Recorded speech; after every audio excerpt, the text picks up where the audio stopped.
இந்த காணொலியில் வரும் அனைத்து கருத்துக்களும் என்னுடைய சொந்த கருத்துக்கள் மட்டுமே. உங்களுக்கு ஏதேனும் மாற்று கருத்து இருந்தாலும் சரி, நல்ல கருத்துக்கள் இருந்தாலும் சரி, அனைத்து கருத்துக்களையும் நீங்கள் பகிரலாம். உங்களுடைய அனைத்து கருத்துக்களும் ஏற்றுக்கொள்ளப்படும்.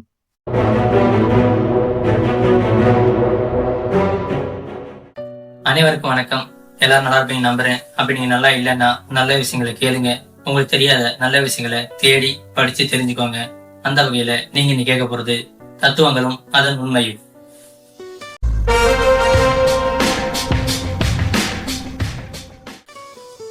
உனக்கு லட்சங்கள் கொடுத்தாலும் உன் லட்சியம் மாறாது. இது தத்துவம்.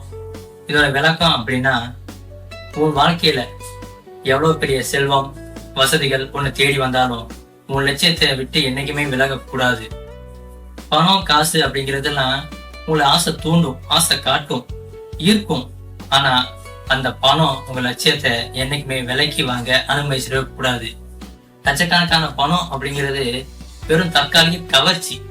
அது நமக்கு தற்காலிகமா தான், நம்ம இறந்த பிறகுலாம் வரப்போறது கிடையாது. ஆனா உண்மையான உயர்ந்த நேர்மையான கொள்கை, குறிக்கோள், லட்சியம் அப்படிங்கிறது உங்க வாழ்நாள் அடையாளம். அந்த லட்சியம், நேர்மை, கொள்கை தான் உங்களை வாழ்க்கையில நீங்க எப்படி இருந்தீங்க அப்படிங்கிறதுக்கான அடையாளமா இருக்கும். என்னைக்குமே நீங்க உங்களோட லட்சியத்துக்காக பயணப்பட்டு போறீங்க, உயர்ந்த நல்ல லட்சியத்திற்காக நீங்க பயணப்பட்டு போறீங்க அப்படின்னா உங்களுக்கு நிறைய இன்னல்கள் வரும், நிறைய சோதனை வரும். அது திசை திருப்பதுக்காக நிறைய சோதனைகள் வரும். அதுல முதன்மையான சோதனை அப்படின்னா அது பணம் தான். அந்த பணம் அப்படிங்கிற சோதனையை தாண்டி தான் கொண்ட கொள்கைக்காகவும் லட்சியத்திற்காகவும் நேர்மைக்காகவும் யாரு உறுதியா நிக்கிறாங்களோ அவங்கதான் வரலாற்றுல சரித்திரம் படிக்கிறார்கள். அதுதான் உண்மை. அதற்கு உதாரணமா சொல்லணும் அப்படின்னா, காந்தியடிகள், காமராஜர் போன்ற பல தலைவர்கள் தன்னோட லட்சியத்திற்காக சொத்தையும் வசதிகளையும் இழந்து வென்றிருக்காங்க.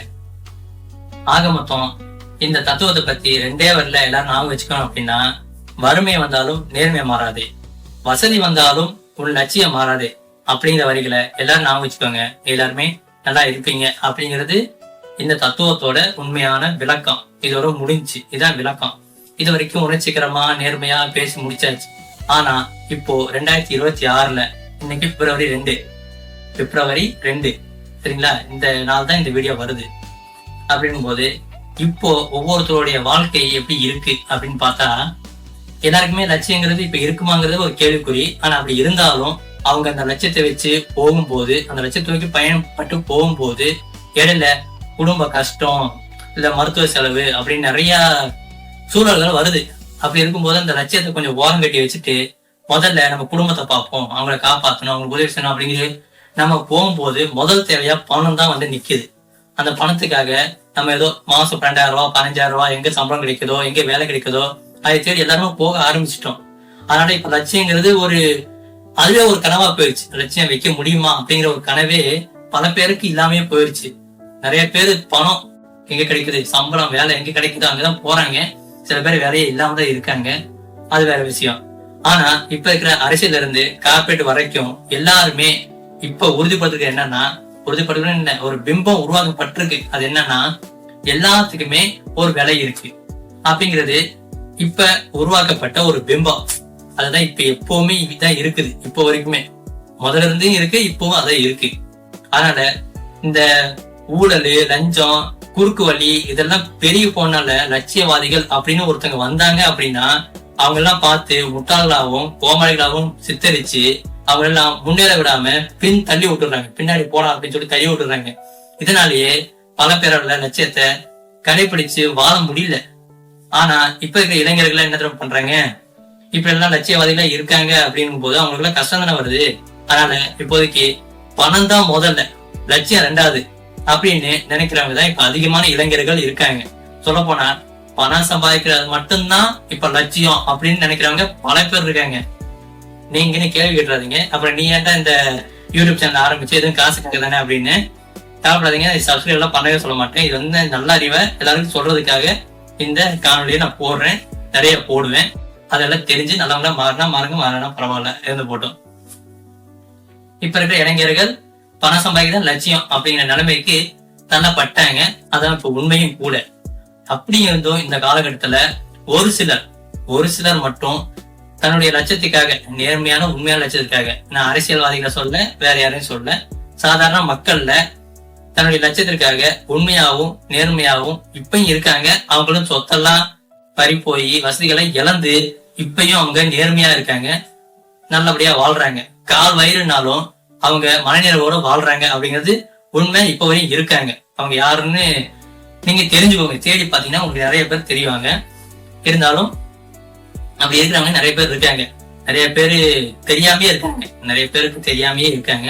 ஆனா சுத்தி இருக்கிறவங்க எல்லாம் அவங்கள பத்தி பெருமையா பேசுவாங்க. ஏன்னா அவங்க நேர்மையா இருக்காங்க, மத்தவங்க காசை அடிச்சு போடுங்கல, மத்தவங்களை ஏமாத்தல, வேற எதுவுமே பண்ணல, யாருக்கு துரோகம் பண்ணல. அப்படிங்கும் போது இவ்வளவு கஷ்டப்பட்டும் இவர் இன்னும் நேர்மையா தான் இருக்காரு, நல்லவரா இருக்காரு. அப்படிங்கும் போது மத்தவங்களுக்கு எல்லாம் அது பெருமையா இருக்கு, அவருக்கு அது பெருமையா இருக்கு. அதுதான் அந்த வரலாற்று பதிவு.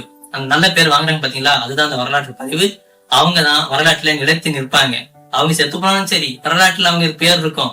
சரிங்களா? அப்படி இருக்கிறவங்க நிறைய சில பேர் இருக்காங்க, நிறைய பேர் சொல்ல முடியாது, சில பேர் இருக்காங்க. அப்படி இருக்கும்போது அதெல்லாம் பார்த்து பயப்படுறாங்க. கஷ்டம் பாத்தீங்களா, அவங்க எவ்வளவு சோதனை வருது அப்படிங்கும் போது நம்மளும் அப்படி இருக்கணுமா அப்படிங்கிற நிலைமைக்கு எல்லாமே யோசிச்சு அது வேணாம், நம்ம எப்பவும் போல இருந்துக்கலாம், சாதாரணமாவே இருந்துக்கலாம்னு சொல்லி நிறைய பேரு சாதாரணமாவே இருந்துக்கிறாங்க.